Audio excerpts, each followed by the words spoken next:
Good evening. Welcome to this edition of the 411 Talk Zone Radio Show. My name is Leon Jones. Today is Thursday, September 29th, 2016. Tune in to the 411 Talk Zone Radio Show every Saturday from 12 noon to 2 p.m. on Blog Talk Radio. That's Eastern Daylight Time. We're going to have a good topic this Saturday, so I want everybody to tune in. We're going to talk about the labor unions to see if they're still relevant in industries in America. So the guest caller number to the show is 215-383-5785. If you like my videos, please share and subscribe to the 411 Talk Zone Radio Show channel right here on YouTube so I can continue to give you quality information from a professional and mature perspective. Also, on this channel, we keep everything on an objective level here, so please understand that we don't engage in emotional, controversial, or debates here on the 411 Talk Zone Radio Show. Nor do we participate in unnecessary bickering or drama. We like to be positive. Again, I mentioned the word objective before. We keep everything objective and fair and balanced. So when I put out a topic, there's going to be no slant. We took the Fox News model, fair and balanced, because I believe both sides need to be heard to get to the truth. And that's what we settle here for, the truth. That's the pinnacle. So remember, be respectful and positive. Also, if you have a business or a topic that you would like for me to discuss on the 411 Talk Zone Radio Show channel, on YouTube and on Blog Talk Radio, please email me at lej6521@gmail.com. Please feel free to comment. Now make sure that your comments are pithy. No bloviating. If you wish to opine. Now, on to this evening's topic. How useful are traditional employee reviews in the workplace? That's this evening's topic. How useful are traditional employee reviews in the workplace? Most of us really don't talk about employee performance reviews because, number one, they don't take them seriously. And number two, I just believe that EPRs, or employee performance reviews, they're based on how close you are to the supervisor, and that just depends on where you work. So let's get into the topic. Many businesses rely on annual or semi-annual employee reviews to evaluate employee performance. The traditional employee review consists of a manager or supervisor who completes a series of evaluation questions to rate the employee's performance. And oftentimes the employee is asked to complete a self-assessment of their own performance. Now, once the manager or supervisor reviews the two evaluations, the two parties gather and collaborate face-to-face to give you a more in-depth idea of what the performance really is by the employee. Now, this type of evaluation has been scrutinized, and many businesses are questioning whether they should continue to use this form of evaluating an employee as the process, or to find something that makes sense. Now, many find that the traditional employee review process is outdated and tends to be inefficient.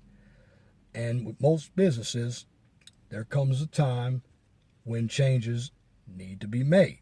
So, on that, what are the common problems that you see with the traditional employee reviews? Well, the first one is present bias.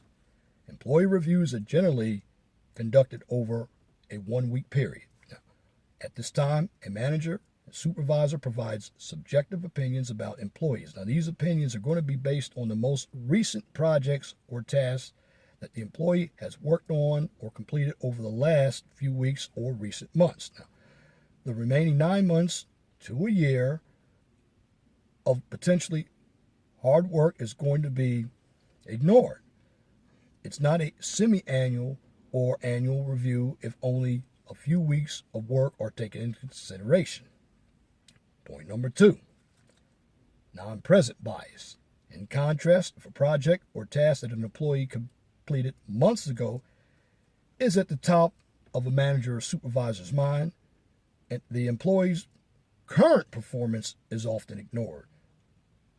On the contrary, if an employee had struggled with low performance several months ago but has excelled since, they may be reviewed solely on the previous struggles and not their current performance. Point number 3, subjective review. When giving a rating scale, managers or supervisors rarely give employees the highest mark for outstanding work, even if a person is performing at or above their role. The thought process of a manager is that an employee can always do better. This type of evaluation misrepresents the abilities of employees and makes it difficult to rely on the results of traditional employee reviews, and is not a true representation of the skills and attributes of employees, nor does it indicate whether they are doing a good job. Point number 4, subjective performance. Traditional employee reviews measure performance based on the opinions of just one manager or one or two supervisors. Numerous studies have shown that is not an effective way to measure employee performance. Traditional employee reviews may be giving low ratings to great workers and vice versa. This can have a profound effect on both employee morale and on a company's ability to recognize performing and underperforming staff. Okay, I've done my analysis on this issue. That seems to be true.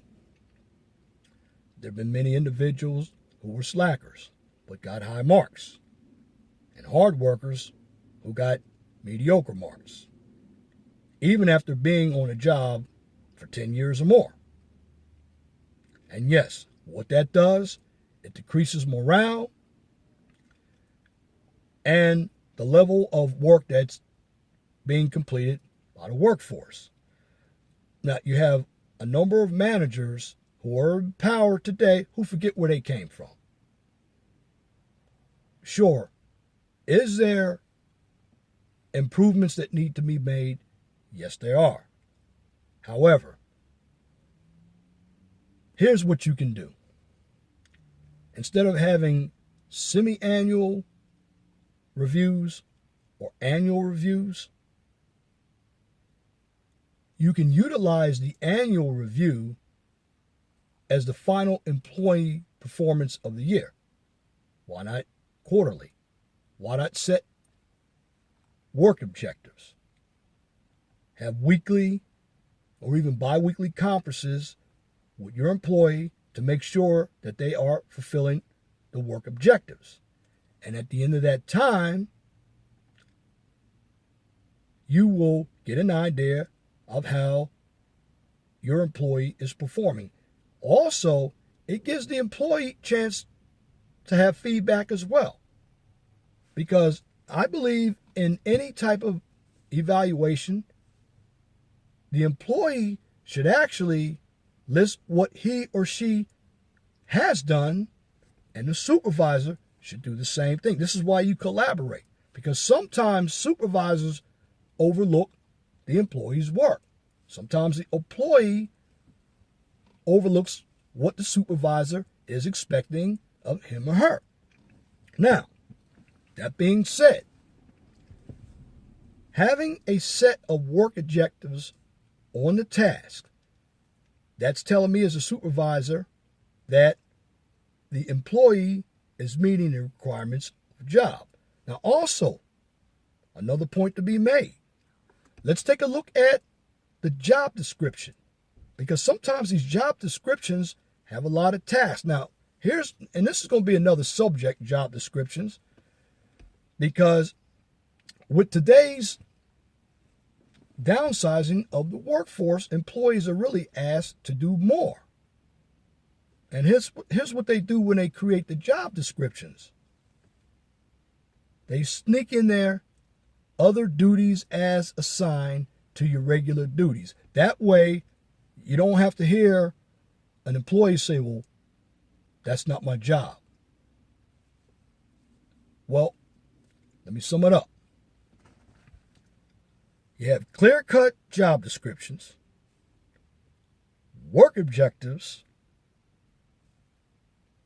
weekly and bi-weekly employee supervisor conferences, and every quarter have interim employee performance reviews.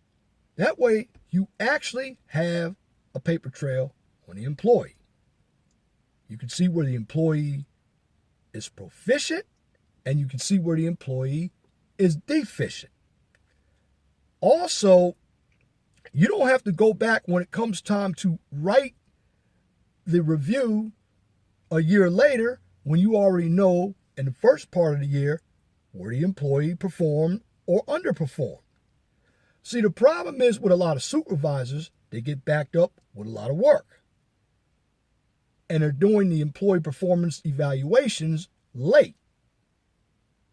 I can tell you at PennDOT, employee performance evaluations were due at the end of the fiscal year, which was June 30th. Well, what happened?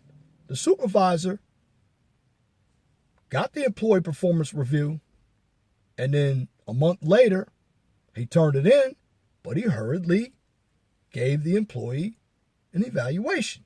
The employee didn't get a chance to actually put his input in. That right there is very subjective. Also, you have supervisors who are going to give outstandings or needs improvements based on whether they like you or dislike you. There's a lot of contention in the workplace today. So, another aspect is you need training. As a supervisor, when I was working for PennDOT and where I work now for NDOT and where I work at my own company, Quality Control Inspection Services, I know for my own company, we have classes. And I'm the one who shows supervisors what they need to do and how to do it. Because you want to keep the morale in the workforce positive. That way, there's more work to be accomplished. And employees will feel better about themselves. And when you have employees who want to come to work, they enjoy what they do and they meet the objectives. So let me go over the items that you need to improve the employee performance reviews. Number one, set of work plans or work objectives. See what the tasks involve. Go over them every week or bi-weekly with your employee. Number two, have a quarterly or interim employee performance review. Make sure that it is objective, not subjective. Number three, you should be trained on how to do evaluations. Let HR help you, because when you think about it, all this goes into your employee file down there in HR. If you understand the metric of evaluating your employees, you as a supervisor can be more effective as a supervisor. Because just because you have the name or the title of a supervisor, it doesn't mean that you're doing the job. It just means that you're hogging up space, wasting money and wasting time. And to me, that's not fair to the employee. And this is why you have employees today who do not want to come into work. And when they get into work, they're slackers. It's because you as a supervisor are a slacker. So urge all you supervisors and managers out there, do your due diligence. Make sure that you are keeping an eye on your employees and make sure that your work performance reviews, your work objectives, make sure you're fair. there's a workplace that's moral, is going to meet the goals and objectives that you want of your organization. That's my commentary. This edition of the 401 Talk Zone Radio Show. Till next time, my name is Leon Jones. Remember to be gentle, respectful to each other. Have a wonderful and blessed evening. Good night.